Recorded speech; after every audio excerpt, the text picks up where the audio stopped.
Parce que ceux depuis avec du thème de contraner yé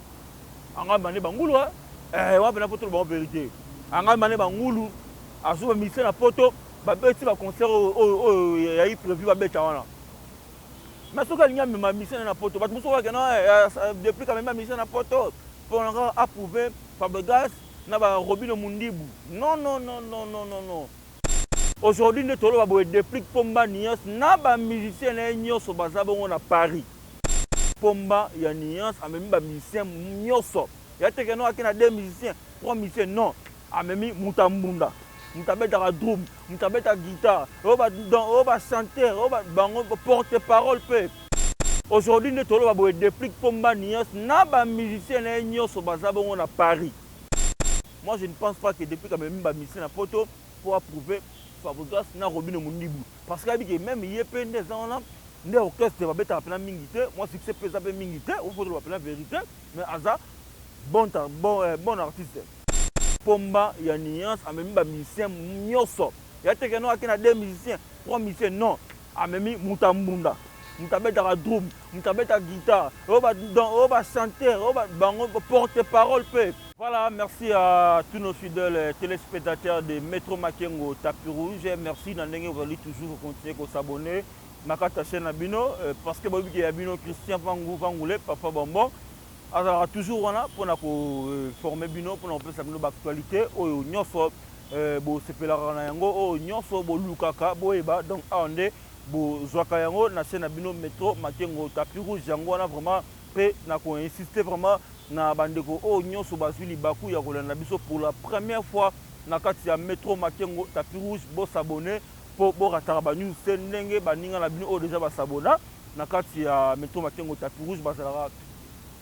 basalaka vraiment servi tant ba actualité nyonso ebimaka alors on senga pe na bandeko o bozuli baku pour la première fois na kati ya chaîne bino bo s'abonner na Métro Makengo Tapis Rouge. Alors merci beaucoup. Merci beaucoup à mon boss papa Simon Kabaka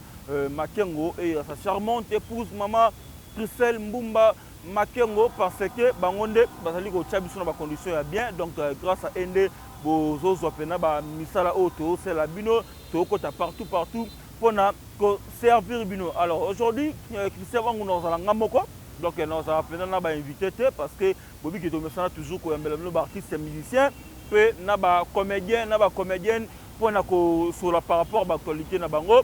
Aujourd'hui Christian Vangu tozanga moko na plateau na sur par rapport il y a depuis Pomba ya Niance pas to kota na mozindo na mona ke bomo na de ara simalanga de ba voiture zo le ka bongo toza bongo na commune ya limité précisément na première rue donc en face à hôpital HJ ba c'est là mo espace mo kitoko ne tozo sala émission parce que on rappelle na mboka tona Kinshasa na biso mboka na biso photo to la sarape ke mboka na biso pe on va place bien pour on sala ba émission pe na baninga ba bala place pe ya repos. Alors ndeka na utolo ba que non tozo aujourd'hui par rapport à actualité à depuis que Pomba ya Niance o ba te belé ba sekaki o ba te belé ba ignoraki o ba te belé ba tikisaki ba kundaki on dirait na monde la musique depuis ka kufa. Donc aujourd'hui nous avons depuis Pomba Niance na ba musicien nyonso bazabongo na Paris précisément na France donc ba longwa qui déjà ça fait déjà 2 semaines passées ba gena Turquie ba beti concert na Turquie ba suivi avion na Turquie ba ke Grèce ba beti ba concert na Grèce aujourd'hui bazabongo na Paris baza na France na Paris depuis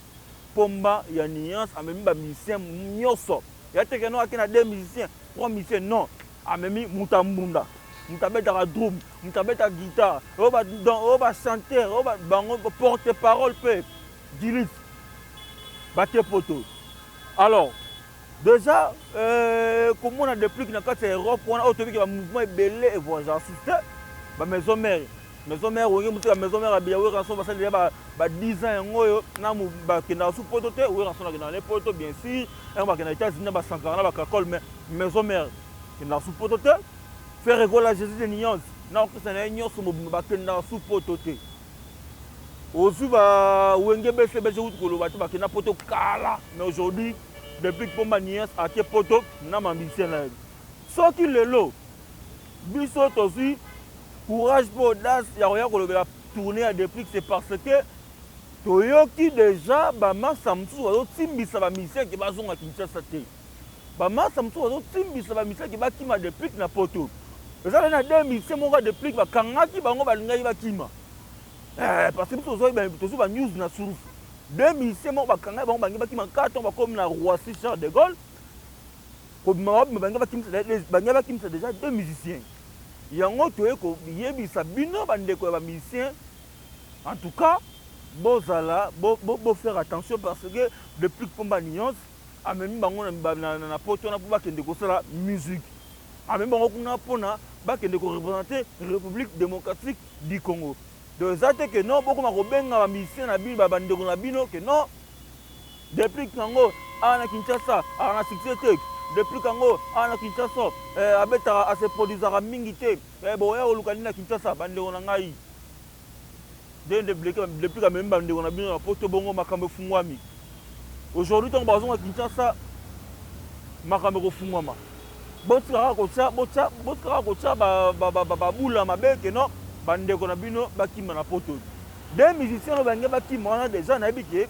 bonga bakima parce que ba influencer bino bakima. Ponga na bike musicien depuis que ba poto bongo bakima na bango te bazonga na bango parce que depuis ah déjà na bango poto déjà le ko la pèse bongo confiance. Et alors que non babandi ne makambu ya sika ya malamu na mouvement na bango parce que soki depuis que muté mabe de contrat na ye anga bande bangulu wa bana poto ba vérité anga bande bangulu azuba mise na poto ba beti ba concert ya yi prévu ba beta wana mais soki alinga mema mise na poto ba muso wa que non depuis quand même mise na poto pour approuver Fabregas na ba Robino Mundibu non.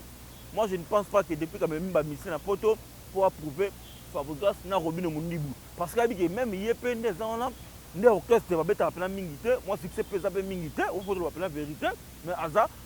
bon artiste. Depuis Aza, bon artiste. Depuis Aza, artiste oyo, Aza la combo na mboka oyo. Soit même mission na poto parce que avec un souci ba masse na ye, nous devons travailler ensemble. Avec ton beauty. Balia et longona bango même si quelque tête ba koki mato souhaitant parce que solingi te toza pour te ba mise ba kimara la photo to mona ki ritso tana ba uta ko ne photo ata mise mota kimba zongo bango nyoso bali pour pa yona auto ke photo ba France ba États-Unis ba Canada ata mise mota kimi mais pourquoi pas depuis que ba photo ba zonga Kinshasa parce que ne ba photo bongo complet bongo so ba zongo bongo so complet. Déjà, Européens sont facilité à Okobanda, Okende, Bapoto, Bissou, Congolais, pourquoi tu n'as pas de flics à Mission Bakimae. Après, quand des missions au Stélé qui baignent Bakimana. Des missions d'ailleurs, on a mis déjà des flics qui ont fait renforcer sécurité. Parce que, dès on a fait Bakima, tu as un manque à Kima, tu as un besoin de Binognioso, prochainement, ton corps est le sous-sous, Boz à la crédible ambassade, après, ça a visa, Bokende Poto, calmement. Alors, pour le bateau, non, depuis qu'il a approuvé Fabregas par rapport à quoi? Depuis qu'il a Fabregas, celui que non, sa génération mort dans la maison mère. La génération mort, il va pire ça. Fabregas, ça soit moi, pas liboso parce que la vie est à la bongo. La vie, mutu mort comme tabandaka, pour biso son guinan, c'est la mort, ça va pire ça. Et même pour la famille, tu beau ami. Au moins, les qui comme ça, c'est liboso, il y a un après. Ou soit il y a un qui après, et puis il y a un qui après l'équipe ailleurs qu'on après. Mais aujourd'hui, c'est comme quand on a besoin que non, tu compares, Fabregas à l'équipe, non, Fabregas à l'équipe, Fabregas à soit qui juste avantage la carrière aujourd'hui, on a animé que depuis que Pomba Nyons a mis la photo. Tout comme peut lobby peut que ça que non depuis que peut à Kangimboka parce que des sous-botali peut bien. Na premier album il y a depuis Pomba Nyons. Ouais, papa là. Album ba série Coco. Et ça la succès. A beta musique ya kitoko. A beta ba rythme ya kitoko, ba texte pe ya kitoko. Et là on m'a dit album moi na yika atam sous moi promotion de Tokolo Bakende et Bomaki bisque wana. Aujourd'hui depuis Pomba Nyons asa artiste et musicien oyo azo la vérité ya mboka na biso. Par rapport à la bonne musique wana. Déjà comme ma musicien na poto, ba mission même na poto wana. baza na bafamille mpe oyo bazoteyela bango nde batie bongo ntongo bazonga Kinshasa na bakolesa combien de Congolais na kati ya mboka na biso oyo donc mpo tosouetaka kaka bamalheur te mpona baartiste na biso depuis mpo maniance aujourd'hui tonomona nde bato bakomea kosemoke na ye Robino Mundibu abandaki kosemoke na depuis mpo maniance tozwi même ye moko Fabregas abandaki komoke na depuis mpo maniance depuis mpo maniance bato moko ofinga ye alataka bilamba zandu ndenge kuta azanaki na poto lisusu te ke na su poto te ana possibilité okende poto te mais aujourd'hui kopa poto ye ake ye moko te mais ake na bamusicien na ye récemment toyaki na musicien ya depuis mpo moko récemment abimisi na biso basecret ke non nde eza wana lepli dikutu akendaka susu mpo akweya afutaka apesa bango ya transport te boye patati patata nanani nanana aujourd'hui musicien napesa azali est ce que aoregrete to azoregrete te je pense qu'aoregrete je pense que entourage na ye baoyebisa ye omoni so olongwaki te me na mito yo poke poto mpo bake bango nyonso so olongwaki te me na mito yo poke poto tozongosala bino image oyo mpona oyebisa bino ke non bamise ebele ya depuis bayi mpe babanda mpe kokwara na leader na bango te vi ke mwa mbau mpe ezalaki eza baétape ya vie mbau mpe ezalaki yango esalaki no bamise oyo babandaki kokwara na ye te bakendaki na bango oyo babandaki kokwara na ye batikalaki aujourd'hui base retrouve na poto alors naosenga na bana poto nyonso oyo baotala biso partout na monde entier s'il te plaît botika bana na calme botika bamisien ya déplique wana calme bazalaki na Kinshasa awa bonde kokipe bango te bonde bakende kokesa eza kokesa ya succès te botikela bango mbongo te mposo babwaki bino boyoka bango nulle part aujourd'hui bana wana déplique mpo baniasi memi bango poto ale bino bokomi koya koluka kokimisa bana wana na poto botika bavie wana botika balongi wana botika bamisien wana calmement na leader na bango déplique parce que déplique maki bamisien na bayebani mpena mingi te maki bamisien na bana succès te mais déplique acroire na bango parce que basouffrir na ye elongo amemi bango poto mpo bakeki kobeta baconcert wana mpo mingi kutu bamouvement monene ya minene na mboka na biso bamaka so bamisien poto te babeso bakenda so bamisien poto te banini koma maison me bakenda so bamisien poto te faire rekola bamisien bakenda poto mwa kala nayebi baoke Canada na janvier awa bamouvement ebele bakenda su poto te sikoyo biso soyebaka bamisien so bakenda su mikili te parce que phénomène combattant ebanda mais sikoyo fali bakenda poto ndeni ereto batana be depuis 2017 akoma okende poto na bamisien ndeni mais so Fabregas akendaki mikili na bamisien ndenge nini tout comme mpe kozala mpe manque ya volonté ya bagrand leader na biso wana yango osalaki bamaso bamisien na bango poto to babula lokwa bakokima mais aujourd'hui batloko badéplique mpo banian so barisque po encourager bango botika na esprit wana déjà mpo neti deo bange bakima na bonge bokimisa mibale mais erataki bomokimisa 2017 déplique na poto mais erate botika esprit wana bazalaki na Kinshasa bobeta bango kara bazalaki na Kinshasa bokipaka bango te botinela bango code te mpo soi-disant musique na bango eyokanaka te babetaka baconcert nulle part bobandaki kose moke na déplique mpo nuance que non musicien asili ya succès asalaka kaka baémission kaka boye jaloux ya Fabregas jaloux ya Robino Mundibu aujourd'hui kaka musicien asili ya succès wana bobandaki kofingaka meme bamusicien na poto bokomi koluka bokimisa bango pourquoi nde wana déjà ekataki mpo tosimbelaki bino yango je pense que naza première chroniqueur oyo na ye kodénonce eloko oyo nabiki bandeko mosusu baza na baozela soki bamusicien déplique batimi na poto bongo baya kosala baémission mais biso daya toye mpo toya biso bato babelge te toyoka koencourage bato baosala bapa ya malamu nabiki na mito merveille rk patron bogard aotala biso